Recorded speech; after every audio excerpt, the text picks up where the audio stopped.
Ici Abidjan Regard est disponible et téléchargeable gratuitement. Ici Abidjan Regard, c'est plus de photos, moins de tests, un contenu plus soft et mieux affiné. Ici Abidjan Regard, nous croisons tous les regards de ceux qui font Abidjan. Bonjour à tous et merci de nous suivre sur le débat.tv. Un mois après la présidentielle, les premières décisions du second mandat d'Alassane Ouattara sont connues. Alassane Ouattara prône un Ivoirien nouveau dans un contexte politique désormais éclaboussé par l'affaire des écoutes téléphoniques non encore authentifiées. Pour décortiquer et analyser tous ces faits, nous recevons Dr Hyacinthe Noubou, premier secrétaire du COJEP, le Congrès panafricain pour la justice et l'égalité des peuples. Bonjour Dr Noubou. Bonjour cher monsieur. Merci d'avoir accepté notre invitation. C'est moi qui vous remercie. Le 25 octobre dernier, la Côte d'Ivoire a connu une élection présidentielle qui a abouti à la réélection d'Alassane Ouattara.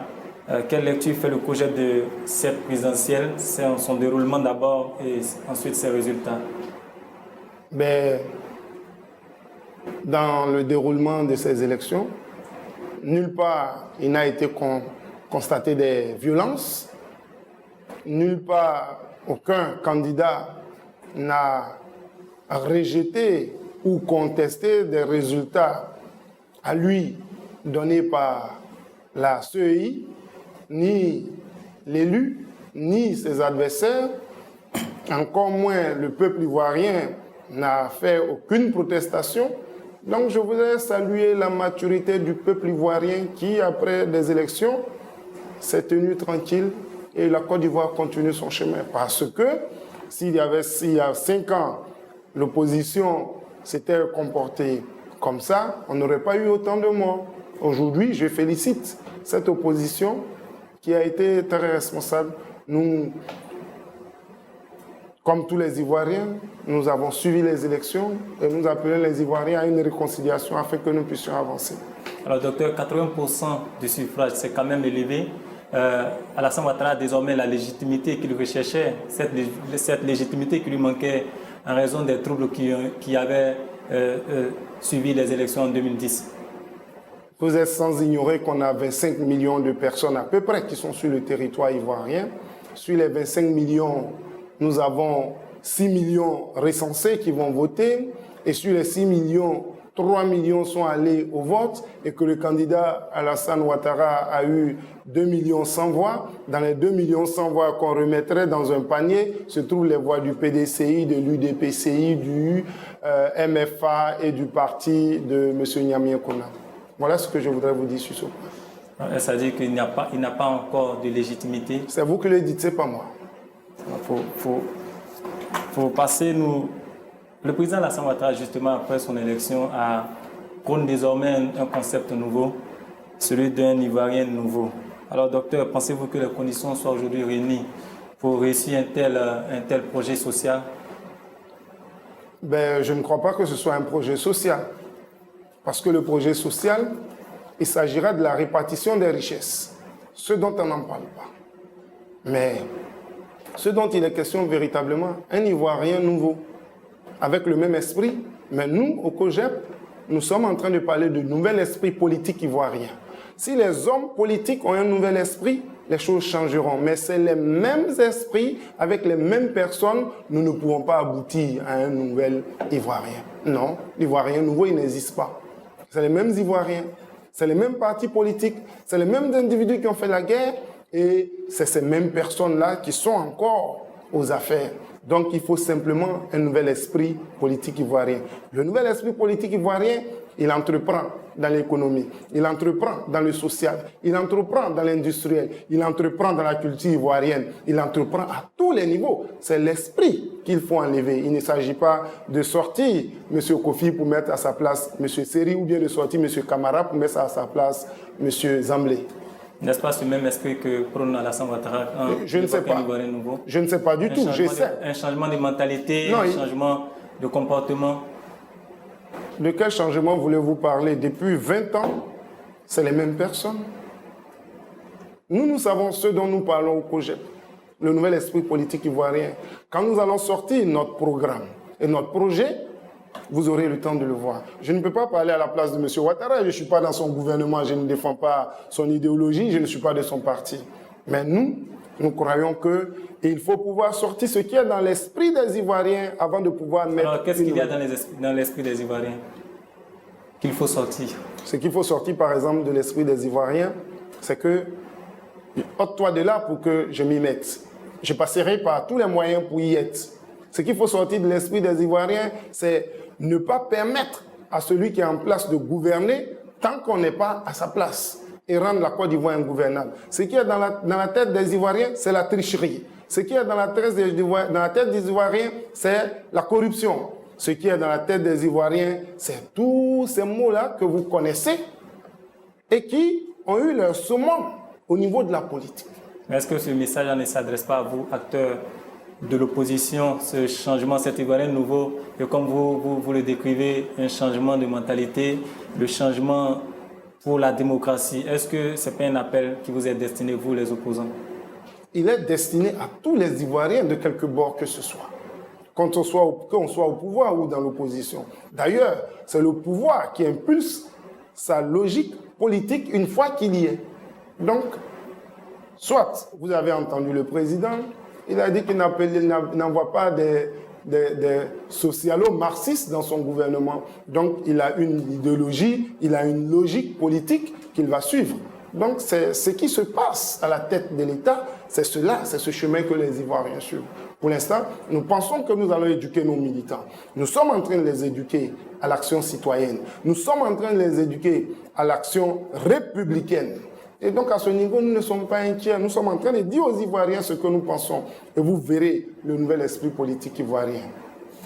Docteur, pour revenir à l'actualité du moment, à l'actualité brûlante, il y a cette affaire d'écoute téléphonique qui ne sont pas encore authentifiées, mais qui incriminent Soro Guillaume, le président de l'Assemblée nationale.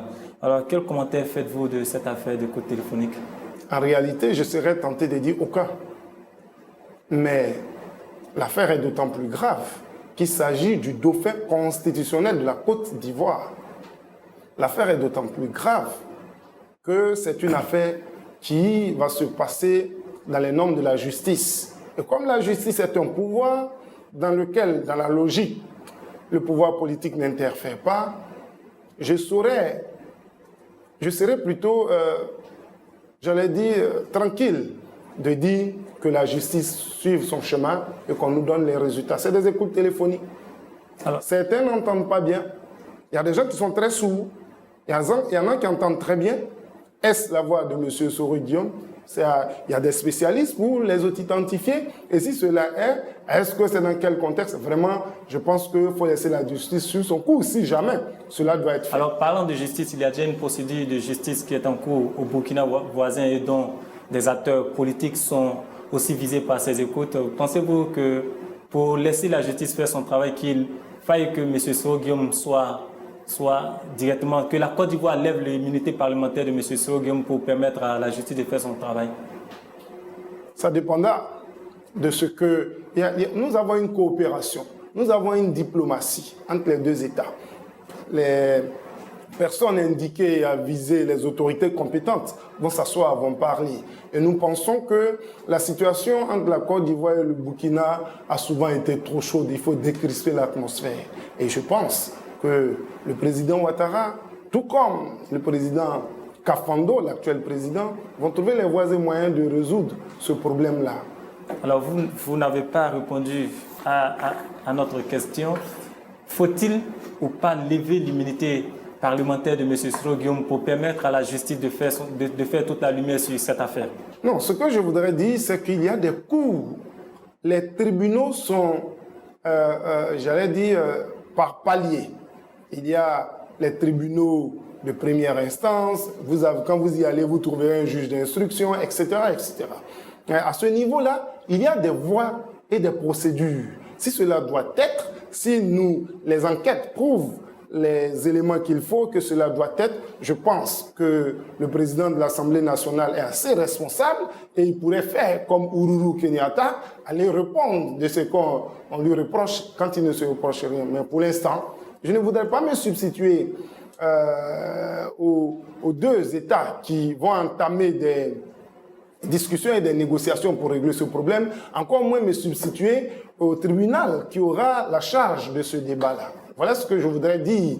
Et étant donné que l'actualité, cette affaire vient de se produire il n'y a que quelques jours, mais dans les jours à venir, il y aura encore d'autres déploiements, il y aura encore un dévoilement de la situation pour pouvoir mieux apprécier. Il ne faut pas se précipiter. C'est ce que je veux dire par là. Alors, docteur, comment comprendre que des écoutes téléphoniques aussi d'une gravité telle qu'on l'a écouté est fuitée? Mais justement, vous comprenez, vous me rejoignez maintenant. C'est-à-dire, pour qu'on puisse prendre les écoutes téléphoniques, vous avez suivi ce qui s'est passé entre les États-Unis et l'Allemagne, entre les États-Unis et l'Occident. Mais pour qu'on puisse arriver à ce stade, il faut ne serait-ce qu'une action qui permette qu'on puisse écouter une autorité de ce rang. Donc, il y a beaucoup de paramètres que nous ne maîtrisons pas.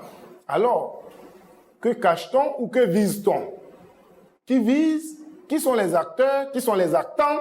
Qu'est-ce qui se passe véritablement? Mais les tenants du pouvoir eux-mêmes vont répondre à cela parce que c'est eux les véritables responsables. Ils répondront. Et puis, la Côte d'Ivoire, il s'agit de la Côte d'Ivoire qui doit être blanchie dans une affaire.